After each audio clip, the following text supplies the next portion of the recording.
जो हमारे काम की वस्तुएं होती हैं, है ना, व्यर्थ की तो नहीं करते, जो काम आएंगी वही रखते हैं। तो ये भी तो हमारी यात्रा ही है ना, हम यहाँ पर स्थायी नहीं है, हमें भी एक ना एक दिन जाना है। पर हम जीवन भर क्या इकट्ठा करते हैं? धन, पैसा, नाम, इज्जत, शोहरत। लेकिन एकत्रित क्या करना चाहिए, कभी सोचा है? भगवान का नाम, भगवान की भक्ति, पुण्य, केवल यही हमारे साथ जाने हैं और कुछ भी नहीं।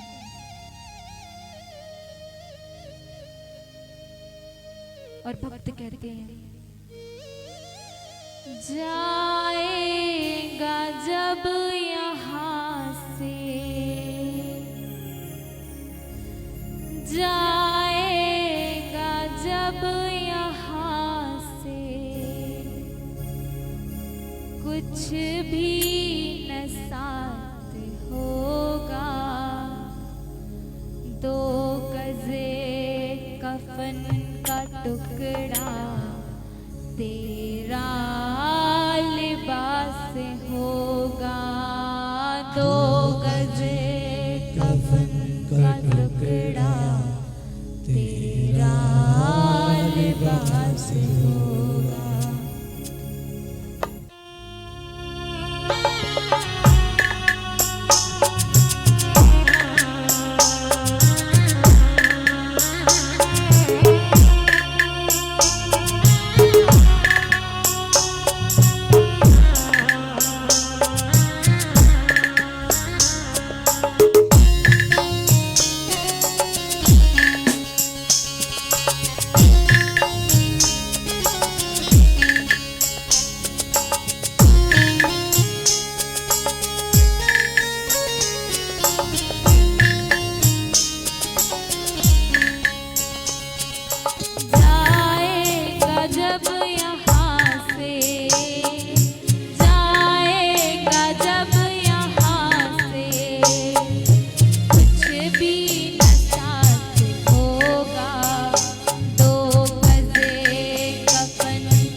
चुन के लकड़ियों पर रख दे तेरे बदन को, चुन चुन के लकड़ियों में रख दे तेरे बदन को, चुन चुन के लकड़ियों पर रख दे तेरे बदन को।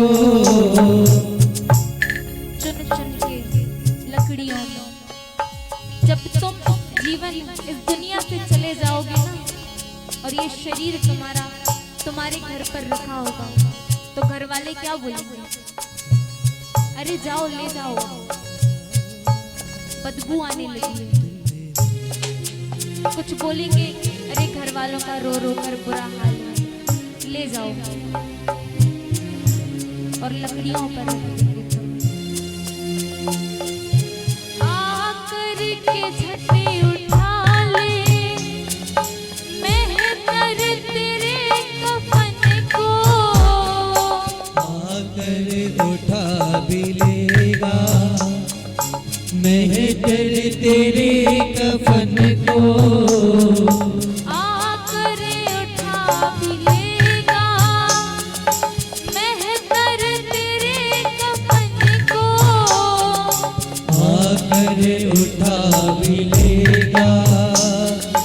बेहतर तेरे कफन को। और अब तक हम सोचते थे कि कफन तो हमारे साथ जाएगा, कुछ जाए ना जाए, लेकिन कफन भी हमारे साथ नहीं जाता। जो शमशान घाट पर मेहतर होता है ना, वो कफन भी उठा लिया करता है। और इसके बाद क्या होता है पता है?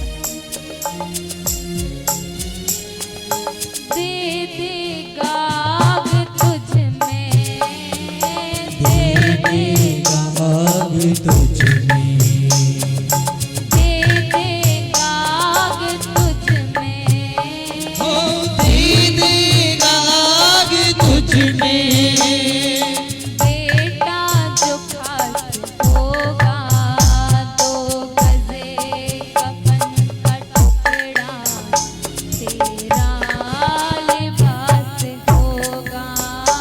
दो गज कफन का टुकड़ा तेरा लिबास होगा।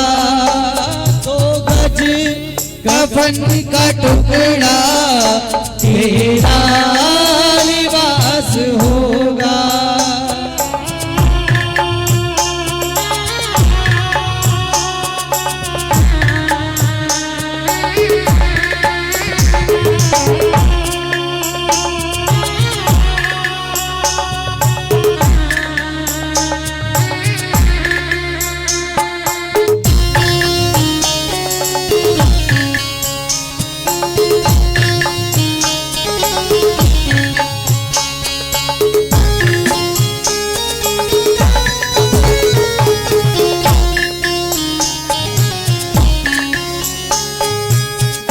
और जिस तन को हमने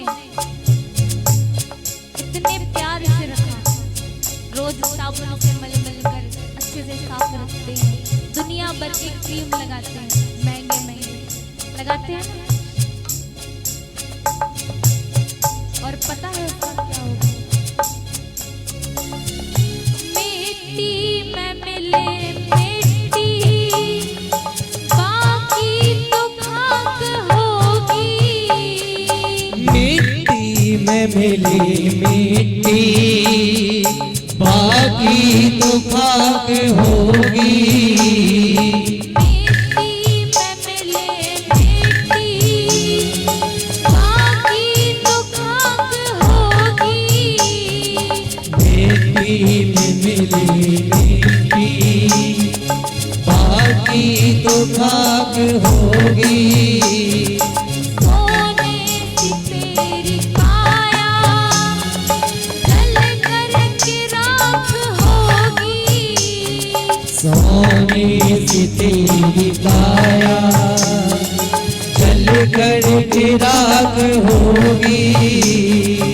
सोने सी तेरी काया, जल कर के राख होगी। सोने सी तेरी काया, जल कर के राख होगी। ये जो तुम्हारी सोने जैसी काया है ना, जिसको तुमने बहुत संभाल के रखा है, ये राख हो जाएगी जलने के बाद। और पता है उसके बाद क्या होगा? दुनिया को छोड़ तेरा, दुनिया को छोड़ तेरा, दुनिया को छोड़ तेरा, दुनिया को छोड़ तेरा। मर घटे लिबास होगा। दो गजे कफन का टुकड़ा तेरा लिबास होगा। दो गज कफन का टुकड़ा तेरा लिबास होगा।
हरि का नाम जाप करना चाहिए, हरि का नाम लेना चाहिए। हरि का नाम जप के भव सिंधु पार होगे। हरि का नाम जप के भव सिंधु पार होगे। हरि का नाम जप के भव सिंधु पार होगे। हरि का नाम जप के भव सिंधु पार होगे। लेकिन हम क्या करते हैं, दुनिया की मोह माया में फंस जाते हैं, है ना? सब मोह माया है, कुछ अपना नहीं है। अगर अपना कुछ है तो कौन है? भगवान कन्हैया, बाकी तो सब मोह माया है। माया मोह में फंस के जीवन अनमोल खोते। माया मोह में फंस के जीवन अनमोल खोगे। माया मोह में फंस के जीवन अनमोल खोते। माया में फंस के जीवन अनमोल खोगे। हरि का नाम जप ले, हरि का नाम जप ले, तेरा बेड़ा पार होगा। तो गले कफन का टुकड़ा तेरा लिबास होगा। तो गज कफन का टुकड़ा तेरा लिबास होगा। तो गले कफन का टुकड़ा तेरा लिबास होगा। दो गज कफन का टुकड़ा तेरा लिबास होगा। जाएगा जब यहाँ से, जाएगा जब यहाँ से कुछ भी न साथ होगा। तो गले कफन का टुकड़ा तेरा लिबास होगा। दो गज कफन का टुकड़ा तेरा लिबास होगा। दो गज कफन का टुकड़ा तेरा लिबास होगा। जाएगा जब यहाँ से कुछ भी न पास होगा। जाएगा जब यहाँ से कुछ भी न पास होगा। जाएगा जब यहाँ से कुछ भी न पास होगा।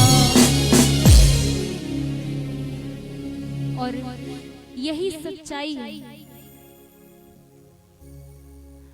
हम और आप लोग यदि सोचें कि कोई हमारे साथ जाने वाला है तो ये गलत सोचते हैं। कोई हमारे साथ नहीं जाता। यदि हम सोचें कि हमारा पुत्र हमारे साथ जाएगा,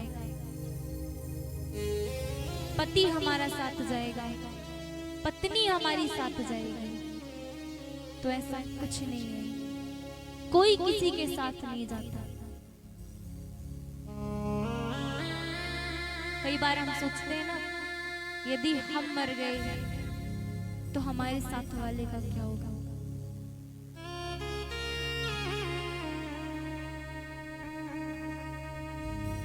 यदि हमें कुछ हो गया तो हमारे पुत्र का क्या होगा। क्या होगा ज्यादा से ज्यादा? एक दिन रोएगा, 2 दिन रोएगा, 3 दिन रोएगा, 5वें दिन भूल जाएगा। इससे ज्यादा कुछ नहीं होना। अच्छा सही सही बताओ, यदि हमारा साथ वाला कोई मर जाए, ठीक है, और हम बहुत रोए, बहुत रोए। और जब यमराज आए और यमराज बोले एक काम कर, चल पहले तुझे लेके चलता हूँ, उसके बाद उसको लेके जाऊंगा। तो जाओ, कोई नहीं जाने वाला। अरे साहब आप उसको लेके जाओ, हम नहीं जाने वाले। ये दुनिया के लोग सिर्फ दिखावे के हैं, कोई किसी का अपना नहीं है। हम सोचते हैं ये मेरा भाई है, ये मेरी बहन है, ये मेरा पुत्र है, ये मेरी पत्नी है। ये संबंधी, ये रिश्तेदार केवल इस शरीर के हैं, केवल इस स्वार्थ से आपके साथ है। मानस में भी बाबा कहते हैं कि स्वार्थ लाभ करें ही सब प्रीति, सुर नर मुनि सबकी है रीति। इस दुनिया में कोई किसी के साथ निस्वार्थ से नहीं रहता, सभी स्वार्थ से रहते हैं।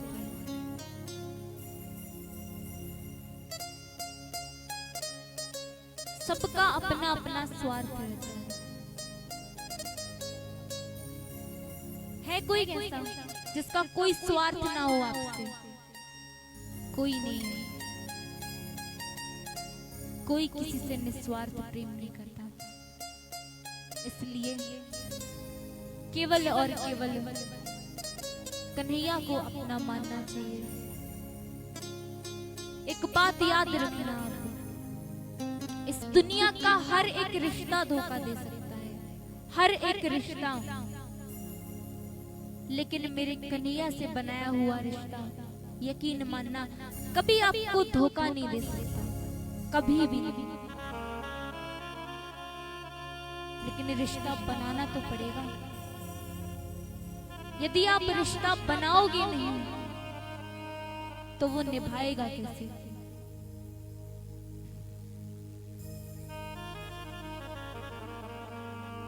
आज राजा परीक्षित, पता है उन्हें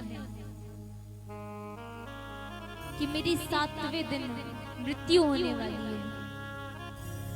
अच्छा, अगर हमें पता चल जाए कि आज से 7वें दिन हमारी मृत्यु होने वाली है, तो हम क्या करेंगे? क्या करेंगे? सबसे पहले तो अपने रिश्तेदारों को फोन लगाएंगे, भैया देख मैं मरने वाला हूं, तू मुझसे मिलने आ जा। उसके उपरांत जो जो धन हमने इकट्ठा करके रखा है वो सब देंगे। बेटा तू ये ले ले, बेटी तू ये ले ले, मेरे नाती को ये देना, मेरे पोते को ये देना, है ना? अंत में सोचेंगे अब चलो भगवान का भजन कर लेते हैं, है ना? राजा परीक्षित ने ऐसा कुछ नहीं किया। जैसे ही पता चला आज से 7वें दिन मृत्यु है, छोटा सा बालक है, ठीक से चल भी नहीं पाता,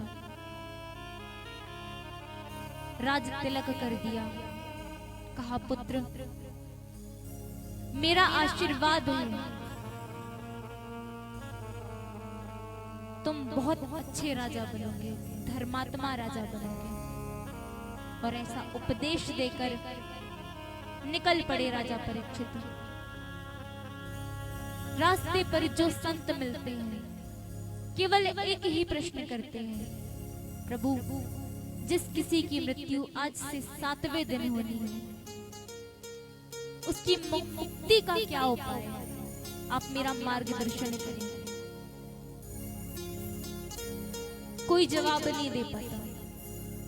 बड़े बड़े ऋषि शौनकादि, वाल्मीकि, विश्वामित्र, किसी के पास कोई जवाब नहीं है।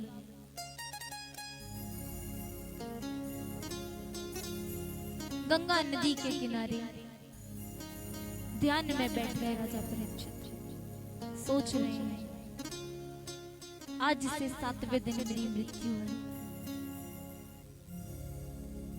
क्या मेरी मुक्ति का कोई उपाय नहीं है?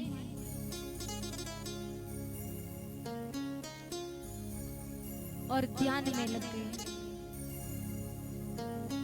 यहाँ पर जब राजा परीक्षित ध्यान में लगे, बड़े बड़े ऋषि मुनियों की समाधियां टूटने लगी। जब किसी निर्दोष व्यक्ति को दंड मिलता है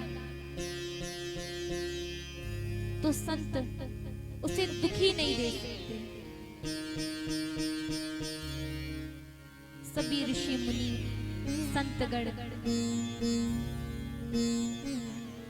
राजा परीक्षित के समक्ष खड़े हो गए।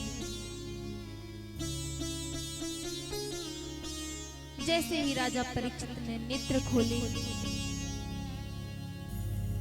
सभी ऋषि मुनियों के दर्शन हुए। ऋषियों ने कहा, राजन, ऋषि बालक से नादानी हो गई, उसे क्षमा कर दो राजन। उसे नहीं पता उसने कितनी बड़ी भूल कर दी। राजा परीक्षित कहते हैं, ऋषि बालक से कोई नादानी नहीं हुई। अब तक मुझे लगता था कि मुझे श्राप मिला है, किंतु हे ऋषिवर, अब लगता है कि उसने मुझे श्राप नहीं दिया। अरे उस ऋषि बालक ने तो मुझे वरदान दिया है। यदि मुझे उसने श्राप ना दिया होता तो आज इतने सारे संतों के दर्शन एक साथ कभी ना मिलते।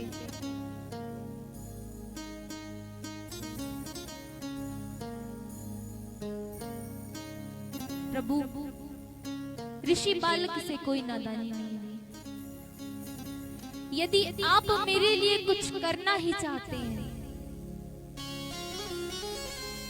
तो बस इतना बता दीजिए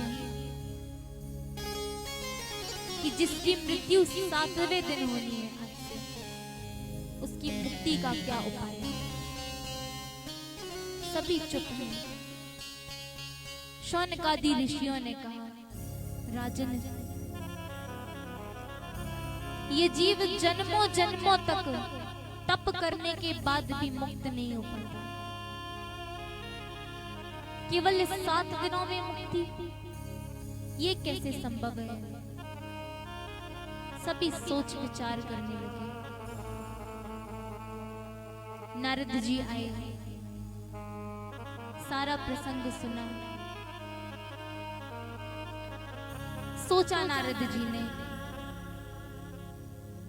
यदि कोई राजा परीक्षित की मुक्ति का उपाय कर सकता है तो वो केवल और केवल श्री सुखदेव जी महाराज हैं।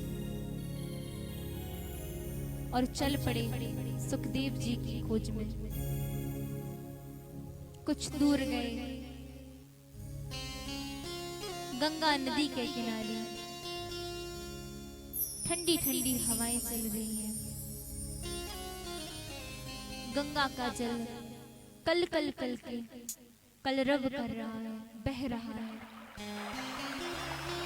और श्री सुखदेव जी महाराज ठंडी ठंडी बालू में विश्राम कर रहे हैं।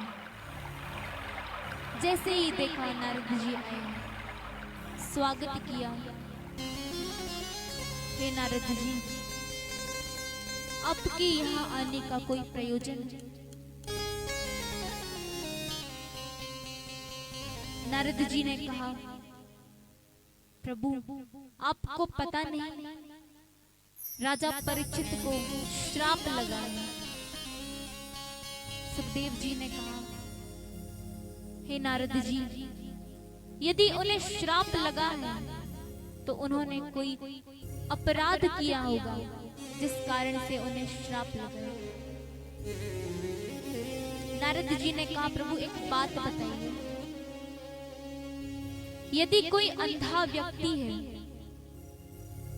वह देख नहीं सकता और उसके कुछ दूर में बहुत बड़ा सा कुआं है और वह चला जा रहा है, और वहीं कुछ दूर पे नेत्रवान व्यक्ति है जो देख सकता है। तो एक बात बताइए, यदि वह अंधा व्यक्ति उस कुएं में गिर जाता है तो पाप किसे लगेगा? सुखदेव जी ने कहा, ये कैसा प्रश्न है? अरे वो व्यक्ति अंधा है, वो देख नहीं सकता, तो जो नेत्रवान है वह तो देख सकता है। यदि उसने नहीं रोका तो पाप उस नेत्रवान व्यक्ति को लगेगा। नारद जी ने कहा, बस। राजा परीक्षित को क्या पता, वो तो अपनी मुक्ति का उपाय खोज रहा है ना। और यदि वह अपनी मुक्ति का उपाय किए बिना मृत्यु को प्राप्त हो गया तो प्रभु आप जो उसे मुक्त करा सकते हैं, यदि आपने ऐसा नहीं किया तो पाप किसको लगेगा? सुखदेव जी मुस्कुराए और कहा, चलिए नारद जी। जैसे ही आगमन हुआ, सभी ऋषि मुनि स्वागत करने लगे सुखदेव जी महाराज का। और आज श्री वेदव्यास जी ने जब सुखदेव जी को देखा, कहा, राजन देखो सुखदेव आ गए, मेरा पुत्र सुखदेव आए। राजन अब तुझे मुक्त होने से कोई रोक नहीं सकता। राजन ये सुखदेव नहीं, ये तेरी मुक्ति आ रही है। अब तुझे मुक्त होने से कोई रोक नहीं सकता। जैसे ही सुखदेव जी आए, सभी ने स्वागत किया और राजा परीक्षित ने प्रणाम किया सुखदेव जी को। प्रश्न किया कि हे सुखदेव जी, जिस किसी की मृत्यु आज से 7वें दिन होनी है, उसकी मुक्ति का क्या उपाय है? सुखदेव जी ने कहा, राजन ये प्रश्न तुमने अपने लिए नहीं किया, ये प्रश्न तो तुमने हर एक जीव के लिए किया है, मनुष्य मात्र के लिए किया है। यदि तुम ये कहते कि राजन हे सुखदेव जी, मेरी मृत्यु आज से 7वें दिन होनी है, तो वह केवल और केवल तुम्हारे लिए होता। किंतु तुमने प्रश्न किया जिस किसी की मृत्यु, और राजन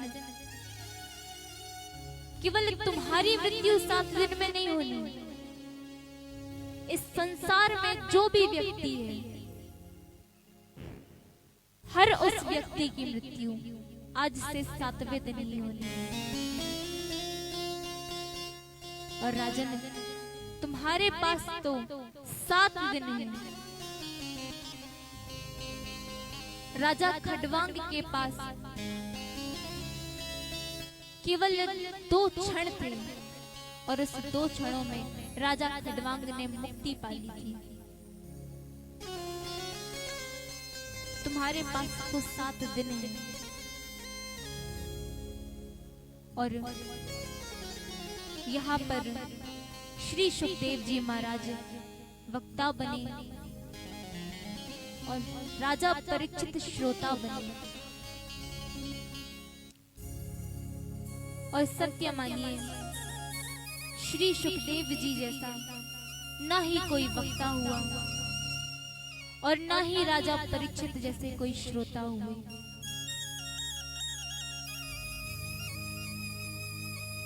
जिस समय कथा प्रारंभ हुई, उस क्षण से लेकर 7वें दिन तक ना ही उन्होंने पानी ग्रहण किया, ना ही भोजन, कुछ नहीं, केवल भगवान की कथाओं की लालसा है। और यहाँ हम सब कथा में केवल 3 घंटे नहीं दे पाते, है ना? कथा कैसी सुननी चाहिए? जब कथा की आरती हो उसके पहले आ जाना चाहिए, और जब आरती समाप्त हो सायं काल की उसके बाद जाना चाहिए। लेकिन हम सब क्या करते हैं, एक तो आते हैं आरती के बाद और शाम को भी जाते हैं आरती के, कब जाते हैं बोलिए, आरती के पहले ही जाते हैं। लेकिन नियम तो यही है कि कथा प्रारंभ होने से पहले ही कथा में आना चाहिए, और जब आरती होती है श्रीमद् भागवत की उसके पश्चात ही आपको अपने अपने घरों के लिए प्रस्थान करना चाहिए। यही नियम है।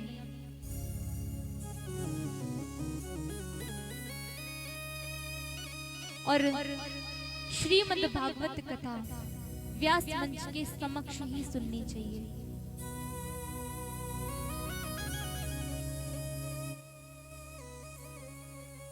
यहाँ पर श्री सुखदेव जी महाराज कथा प्रारंभ करते हैं। सर्वप्रथम श्रीमद् भागवत का महत्तम श्रवण कराया है राजा परीक्षित को। जिस प्रकार हमने प्रथम दिवस श्रीमद् भागवत का महत्व श्रवण किया, उसके पश्चात जब राजा परीक्षित ने प्रश्न किया कि हे सुखदेव जी, इस सृष्टि की रचना कैसे हुई, तब सुखदेव जी महाराज को सृष्टि के रचयिता की याद आई, परम ब्रह्म की याद आई और मंगलाचरण किया है भगवान ने। आइए हम सब भी भगवान का मंगलाचरण करें, भगवान की स्तुति करें, और जैसे मैं स्तुति बोलूंगी उसे आप भी दोहराएंगे और हम सभी भगवान का मंगलाचरण करें। सच्चिदानंद रूपाय सच्चिदानंद रूपाय विश्वोत्पत्त्यादि हेतवे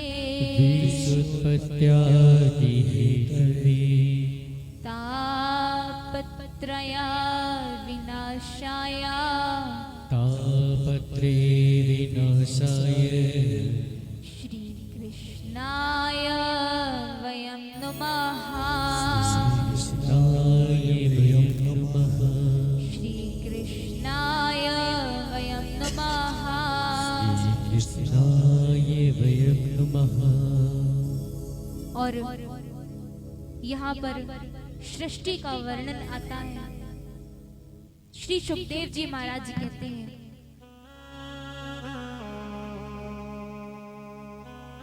कि हरि की एक इच्छा मात्र से इस सारी सृष्टि का सृजन होता है।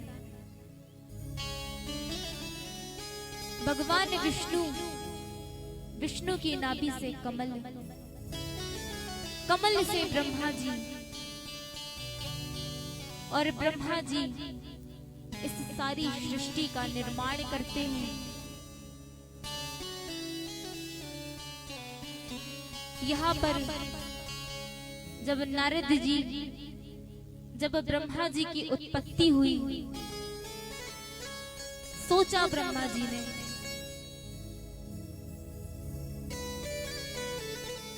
कि क्या कारण है, मेरा उद्देश्य क्या है, किस उद्देश्य से मेरी रचना की गई है, मेरी उत्पत्ति का कारण क्या है। बहुत देर तक विचार किया। अंत में एक आकाशवाणी हुई। तप ब्रह्मा जी ने सोचा शायद तप करने से मुझे मेरा प्रारब्ध पता चल जाएगा। तब ब्रह्मा जी ने तप किया और तप करने के पश्चात जैसे ही तप पूर्ण हुआ, भगवान विष्णु का दर्शन हुआ ब्रह्मा जी को। पूछा है ब्रह्मा जी ने कि प्रभु, मेरी उत्पत्ति का कारण क्या है? किस हेतु आपने मुझे उत्पन्न किया है? तब भगवान विष्णु ने कहा कि हे ब्रह्मा जी, आप इस सृष्टि की संरचना करें, सृष्टि को बढ़ाएं। ब्रह्मा जी ने कहा, प्रभु, मैं सृष्टि का सृजन तो करूंगा, किंतु पृथ्वी तो जलमग्न है, और जब पृथ्वी ही जल में डूबी हुई है तो फिर जिनकी मैं रचना करूंगा वो रहेंगे कहां पर? भगवान विष्णु ने कहा, ब्रह्मा जी, आप संरचना करिए सृष्टि की और पृथ्वी को लेकर मैं आऊंगा। तब ब्रह्मा जी के 4 मानस पुत्र हुए, सनत, सनंदन, सनत कुमार। ये 4 पुत्र हैं ब्रह्मा जी के। कहा ब्रह्मा जी ने कि पुत्र, जाओ और जाकर सृष्टि का सृजन करो, सृष्टि आगे बढ़ाओ। पुत्रों ने मना कर दिया, पिताजी, हम गृहस्थ जीवन नहीं जिएंगे, हम तो भगवान की भक्ति करेंगे। जैसे ही ब्रह्मा जी ने सुना, श्राप दे दिया, जाओ, आज के बाद तुम बाल अवस्था में ही रहोगे। कहा, पिताजी, ये कोई श्राप थोड़े ही है, ये तो वरदान है। हमने सुना है बाल्यावस्था में भगवत प्राप्ति बहुत आसानी से हो जाती है, और जब हम बड़े ही नहीं होंगे तो मन में कोई काम वासना, कोई विकार नहीं आएगा। चल पड़े सनत कुमार। ब्रह्मा जी विचार कर रहे हैं, अब सृष्टि का सृजन कैसे होगा? तब ब्रह्मा जी के बाएं भाग से राजा मनु और दाएं भाग से रानी शत्रुपा उत्पन्न हुई।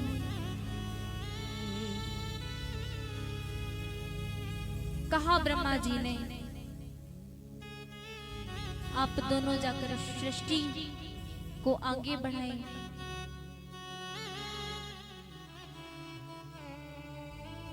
राजा मनु और रानी शत्रुपा ने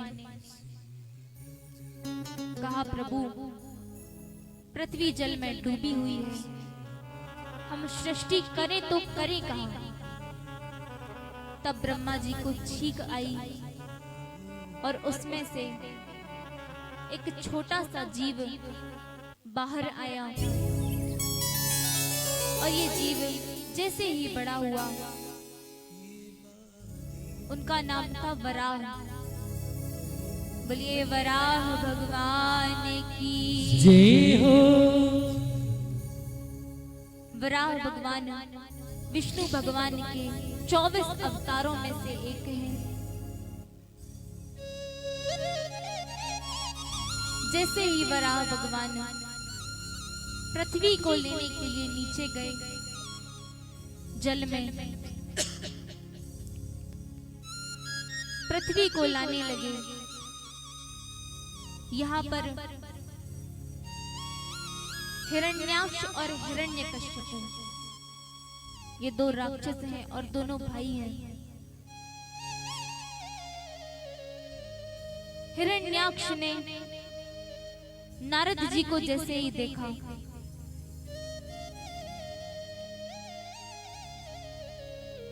कहा, हे नारद जी, मैं आपसे युद्ध करना चाहता हूं।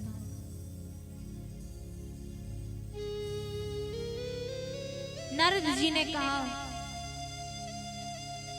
मैं तुमसे युद्ध नहीं करूंगा, लेकिन मैं ऐसे किसी व्यक्ति को जानता हूं जो तुमसे युद्ध करेगा। हिरण्याक्ष ने कहा, ऐसा कौन है? कहा, भगवान विष्णु, जो विष्णु वराह है, वो इस समय धरातल में पड़ी हुई पृथ्वी को लेने के लिए आए हुए हैं। जाओ और जाकर उनसे युद्ध करो। आए हैं हिरण्याक्ष, ललकारा भगवान को युद्ध के लिए।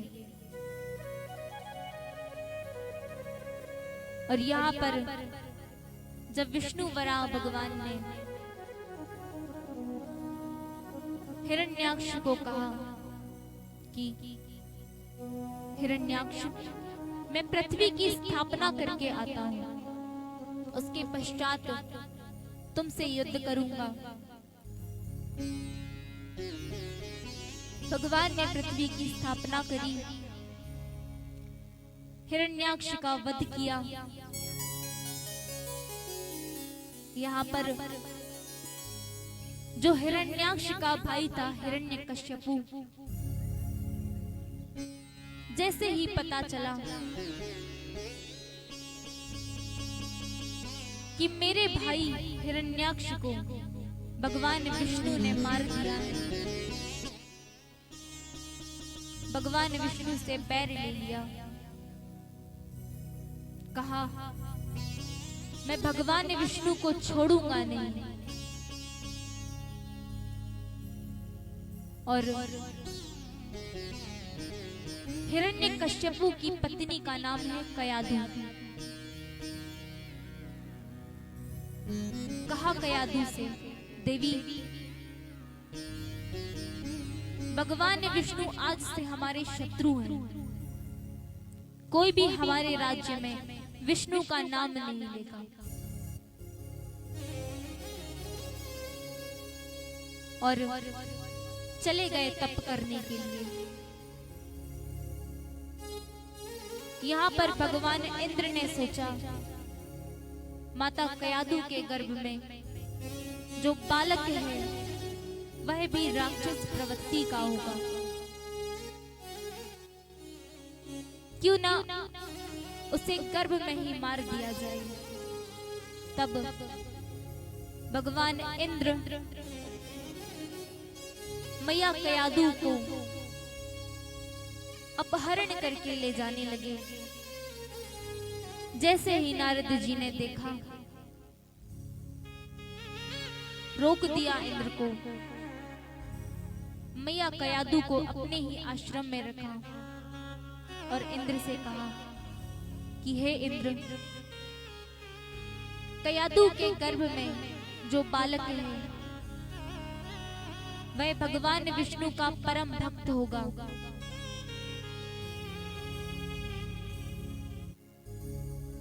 इंद्र अपने राज्य को वापस गया।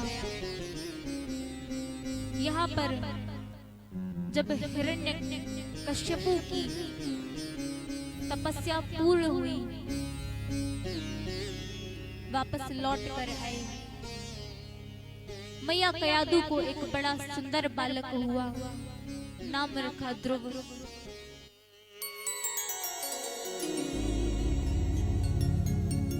और बड़ा प्रेम करते थे हिरण्यकश्यपु अपने पुत्र से। इकलौता पुत्र था ना, बड़ा प्रेम था। किंतु सोचा ज्ञान भी तो आवश्यक है, इसलिए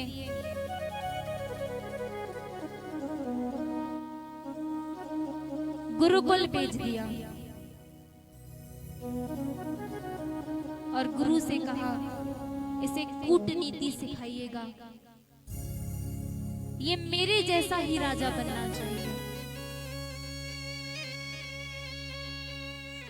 अब गुरु सिखाते हैं कूटनीति, किंतु हृदय में तो भगवान की भक्ति है, मन ही नहीं लगता। पूरा दिन कीर्तन करते हैं और कहते हैं जय जय राधा रमण हरि बोल, जय जय राधा रमण हरि बोल, जय जय राधा रमण हरि बोल, जय जय राधा रमण हरि बोल, जय जय राधा रमण हरि बोल, जय जय राधा रमण हरि बोल। बांके बिहारी लाल की जय हो।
जय जय राधा रमण हरि बोल, जय जय राधा रमण हरि बोल।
ध्रुव जी महाराज भगवान की भक्ति करते हैं।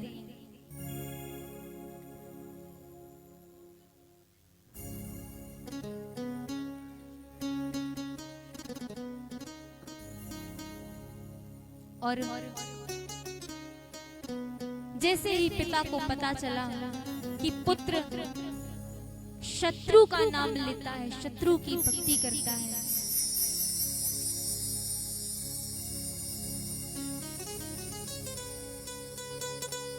राजा हिरण्यकश्यपु अपने पुत्र को मारने का प्रयास करने लगा। सोचा यह मेरा शत्रु है, ये मेरे शत्रु का नाम स्मरण करता है। भगवान ने बहुत बार ध्रुव जी महाराज की रक्षा करी। अंत में हिरण्यकश्यपु को भगवान ने मृत्यु के घाट उतारा और भक्त ध्रुव को अपना सर्वश्रेष्ठ भक्त बनाया। और समय भी पूर्ण है, तो आइए अब हम कथा को केवल प्रणाम करेंगे और कृष्ण जन्म की ओर चलेंगे। और जो लोग पथ लेकर के आने वाले हैं उनसे मेरा अनुरोध है कि वो बाजे वाले भैयाओं के साथ में जाकर के वहां से बाजे गाजे के साथ भगवान को लेकर के आवे। तब तक देवी जी यहाँ पर कथा श्रवण कराएंगी और जब आप आएंगे तभी यहाँ पर उत्सव मनाया जाएगा। तो जो लोग जाने वाले हो वो आराम से प्रेम पूर्वक यहाँ से जा सकते हैं और पथ के साथ आ सकते हैं। प्रेम से बोलो